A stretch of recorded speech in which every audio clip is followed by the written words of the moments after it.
Selamat datang di channel Cerita Cinta. Channelnya Cerita Cinta Romantis.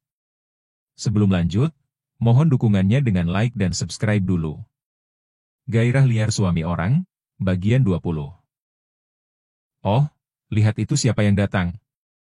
Seru Bian. Refleks, Syahnas mengarahkan pandangan ke arah yang lelaki itu tunjuk.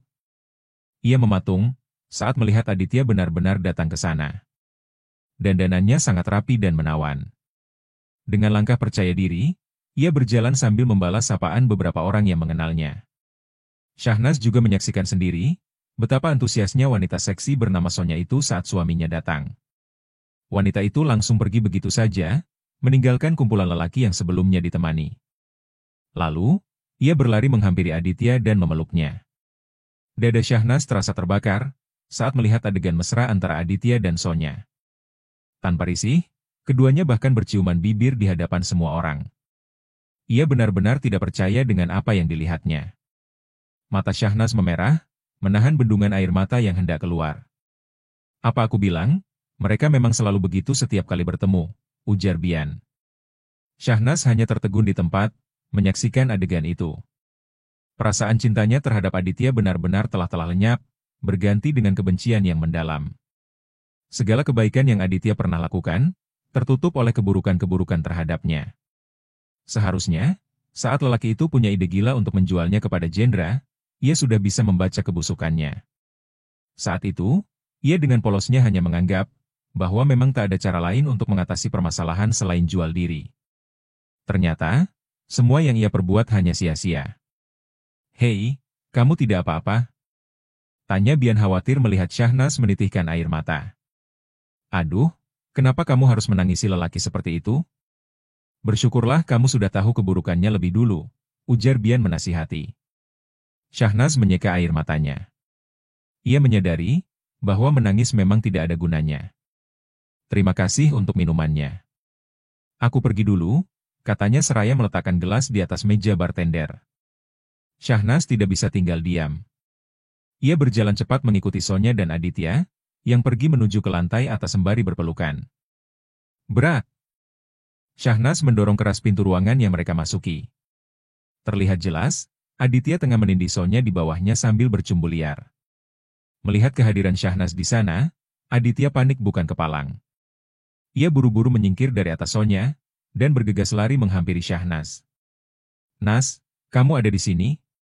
Tanya Aditya yang masih berusaha mengatur napasnya. Ia benar-benar terkejut, melihat Syahnas ada di sana. Mata Syahnas berkaca-kaca. Ingin rasanya ia menusukkan pisau berkali-kali ke dada lelaki itu. "Tega kamu, Mas?" bentaknya dengan nada emosi. Aditya kebingungan. Ia berusaha untuk menggenggam tangan Syahnas, namun ditepis dengan cepat. "Sayang, aku bisa jelaskan semuanya." "Penjelasan apa lagi yang mau kamu katakan? Hah? Katakan saja kalau kamu sedang asyik menyusu pada wanita itu," teriak Syahnas. Sonya yang mendengarnya, langsung melihat dirinya sendiri. Ternyata kemben yang ia kenakan memang sudah melorot, sampai salah satu balonnya mencuat keluar. Ia terdiam dan hanya menyaksikan pertengkaran kedua orang itu saja. Aditya menggaruk kasar kepalanya yang hampir pecah. Ia kebingungan untuk memberi penjelasan yang masuk akal. Baru kali ini belangnya akhirnya diketahui oleh Syahnas. "Oke, aku mengaku kalau aku hilaf," kata Aditya membenarkan. Ia merasa percuma berbohong kepada wanita itu. "Kamu pasti tidak tahu kan, betapa kesepiannya diriku tanpa kamu? Waktu itu kamu juga sudah menolakku untuk tidur bersama. Bagaimanapun juga, aku lelaki normal, Nas. Aku punya kebutuhan yang tidak bisa kamu penuhi. Sedangkan kamu, justru harus melayani lelaki lain. Aku harap kamu bisa memaklumi," bujuk Aditya. Syahnas tertawa kecil mengejek ucapan Aditya. "Apa sekarang kamu mau menyalahkan aku? Bukannya kamu sendiri yang sudah menjualku pada lelaki lain, Mas?" Ia membalikkan kata-kata Aditya. Aditya tertegun dengan balasan yang Syahnas ucapkan. "Ah, aku tidak sedang membahasnya, Nas. Kita sama-sama tahu kalau itu terpaksa. Aku hanya ingin kamu memaklumi kondisiku." Syahnas tersenyum getir. "Luar biasa kamu, Mas. Demi tidur dengan PL, Kamu jadikan istrimu sendiri sebagai PL. Sindirnya. Nas, ayo kita bicara di tempat lain. Tenangkan dulu dirimu. Aditya memegangi tangan Syahnas dan memaksanya untuk ikut. Namun, Syahnas sekuat tenaga menolak. Ia berkelit dan melepaskan tangan Aditya darinya. Matanya menatap nyalang kepada lelaki itu. Kita selesaikan di sini saja. Kebetulan aku ada banyak pertanyaan yang harus kamu jawab. Katanya dengan nada ketus. Mana bisa bicara seperti ini? Kamu sedang cemburu buta? Tenangkan dulu pikiranmu, baru kita bisa bicara, bujuk Aditya. Aku sama sekali tidak cemburu padamu. Balas Syahnas dengan tegas, tatapan mata tajam menyiratkan kesungguhannya. Kamu? Kenapa kamu jual rumah ibu? Kenapa kamu melepaskannya pada para rentenir itu? Tanya Syahnas. Aditya kaget, akhirnya Syahnas tahu tentang hal itu. Jangan salah paham dulu, Nas. Aku memang sengaja melepaskan rumah itu pada mereka. Tapi, aku sudah membelikan rumah yang jauh lebih bagus dari rumah itu. Letaknya di pusat kota, punya 3 lantai, dan ada kolam renangnya, ucapnya. Kamu pikir ibuku butuh semua yang kamu sebutkan itu? Ibuku hanya perlu rumah lamanya beserta kenangannya. Ya maaf, Nas. Niatnya aku hanya mau memberi kejutan. Kamu juga nanti akan bangga melihatku sukses. Sekarang aku juga sudah jadi CEO. Kalau kamu memang mau marah padaku, ingat lagi kalau biaya kuliahmu dulu aku yang menanggungnya. Aditya terus berusaha mengelak, ia tak ingin disalahkan. Kalau aku tahu akan jadi begini, aku tidak mau menerima niatmu itu. Aku juga tidak mau menikah denganmu. Tega sekali kamu menyusahkan hidupku. Kenapa kamu lakukan semua itu? Amarah Syahnas telah meledak. Sembari menangis, ia memukul-mukul dada Aditya dengan keras. Ia sungguh sangat ingin membunuhnya. Syahnas, apa yang sedang kamu lakukan di sini? Suara Jendra menghentikan perbuatannya. Syahnas menoleh ke arah asal suara. Di sana ada Jendra bersama kedua bodyguard yang tadi siang mengantarnya belanja. Kamu jangan curiga dulu. Dia yang pertama mendekatiku. Kila Aditya melihat sorot mata Jendra yang mengisyaratkan kebencian kepadanya. Cepat ke sini. Perintah Jendra kepada Syahnas. Bisa kamu tunggu sebentar? Aku masih perlu berbicara dengannya sekarang juga, pinta Syahnas. Untuk apa kamu bicara padanya? Tidak ada yang perlu dibicarakan. Aku tidak suka kamu dekat dengan lelaki lain. Ingat, kamu ini milikku. Tegas Jendra. Syahnas tahu Jendra pasti akan menghukumnya. Tapi, ia belum sepenuhnya puas meluapkan kekesalan kepada Aditya. Lebih baik kita bercerai, Aditya. Aku akan menggugatmu. Ancam Syahnas. Merasa tidak didengarkan kata-katanya, Jendra nekat maju dan menarik paksa tangan Syahnas. Ia menaikkan wanita itu ke atas pundaknya. Ah! Turunkan aku, teriak Syahnas kaget. Ia tidak mengira, Jendra akan melakukan hal itu kepadanya. Tuan Jendra. Lepaskan aku. Teriak Syahnas. Ia terus berusaha untuk melawan, agar bisa turun dari gendongan lelaki itu. Ia masih belum tuntas menyelesaikan masalahnya dengan Aditya. Aditya hendak mendekat, namun dihalangi oleh kedua bodyguard Jendra. Syahnas, hati-hati dengan lelaki itu. Dia sangat licik. Tanpa kamu harus menggugat cerai, sebenarnya kita juga sudah bercerai. Kamu tahu siapa yang mengurusnya? Itu perbuatan lelaki itu. Dia diam-diam sudah memaksaku untuk menceraikanmu.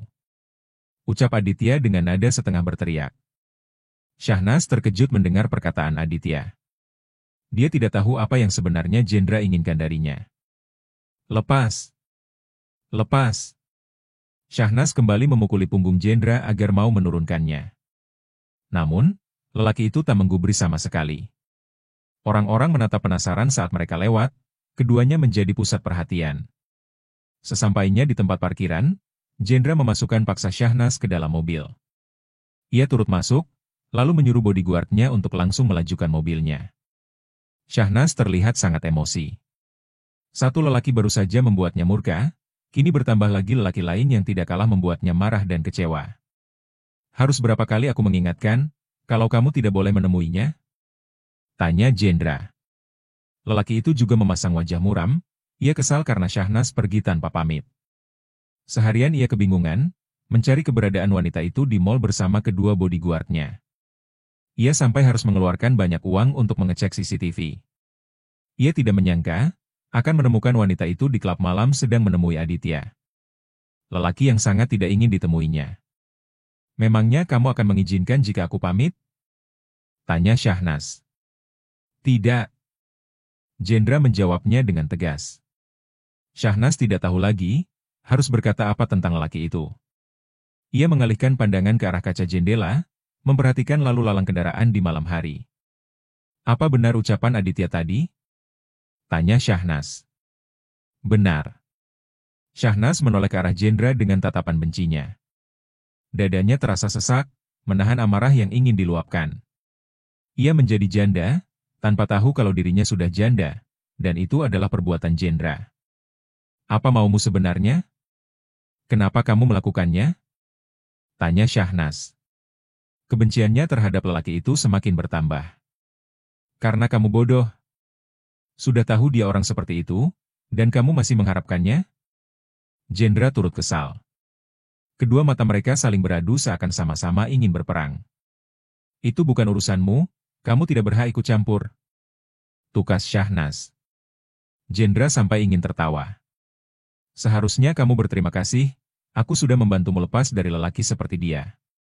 Kamu tahu, berapa yang harus aku habiskan untuk membebaskanmu? Dia minta 10 miliar demi surat perceraian itu." Jendra berbicara dengan tatapan sungguh-sungguh, sampai membuat Syahnas tertegun. "Banyak bukan jumlahnya? Padahal di perjanjian, aku hanya akan membayarmu 3 miliar setelah melahirkan anakku." Syahnas terdiam, ia menurunkan pandangannya. Ia tidak habis pikir, jika Aditya masih saja memanfaatkan dirinya.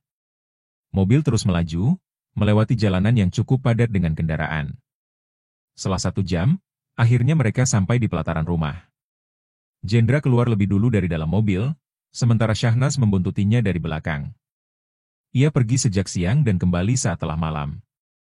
"Masuk ke kamarku," perintah Jendra, saat Syahnas berniat untuk belok ke paviliun belakang. Ia membatalkan niatnya memenuhi kemauan Jendra. Ia kembali membuntuti lelaki itu sampai ke dalam kamar. Jendra menariknya ke arah kamar mandi. Dengan cekatan, ia membantu melepaskan pakaian yang seharian Syahnas kenakan, lalu menyuruh wanita itu berdiri di bawah guyuran air shower. "Tubuhmu harus dibersihkan dari kotoran," ucap Jendra. Ia sendiri turut melepaskan pakaiannya, dan bergabung dengan Syahnas di bawah kucuran shower. Ia sangat menikmati kehangatan, saat tubuh mereka saling bersentuhan ketika berpelukan. Amarahnya yang sempat menggebu-gebu, seakan luruh setelah merengkuhnya. Awalnya, ia ingin bersikap kasar kepada wanita yang telah berani kabur darinya. Namun, melihat kesedihan di wajahnya, ia menjadi tidak tega. Sementara, Syahnas hanya terdiam tak menolak apa yang lelaki itu lakukan kepadanya. "Sudahlah, berhenti memikirkannya. Kamu tinggal bersikap manis di sampingku, dan aku akan memenuhi semua keinginanmu. Kamu akan bahagia jika menurut padaku," kata Jendra sembari mengeratkan pelukannya. Jendra memang membelai tubuhnya dengan lembut, lelaki itu melakukannya dengan penuh perhatian. Akan tetapi, Syahnas sudah terlanjur menganggap, semua yang dilakukan lelaki itu sekedar untuk menyalurkan nafsu. Masih ia ingat ucapan Jendra yang tak sengaja ia dengar. Lelaki itu hanya ingin memiliki tubuhnya lebih lama, sampai tidak mengizinkannya hamil. Kali ini, ia tidak akan menyerah. Ia biarkan benih lelaki itu masuk ke dalam dirinya. Ia yakin, 1 dari sekian juta yang selalu masuk ke dalamnya, akan menjadi seorang bayi kelak. Syahnas bertingkah sebagai seorang wanita yang patuh. Apa yang lelaki itu inginkan, ia turuti demi memuaskannya. Ia hanya tinggal menunggu waktu yang tepat untuk melaksanakan rencananya. "Ah, aku rasa mulai sekarang kamu tidur di kamar ini saja lagi," kata Jendra setelah puas menuntaskan hasratnya. Ia memeluk tubuh polos wanita yang berada di bawah selimut yang sama dengannya.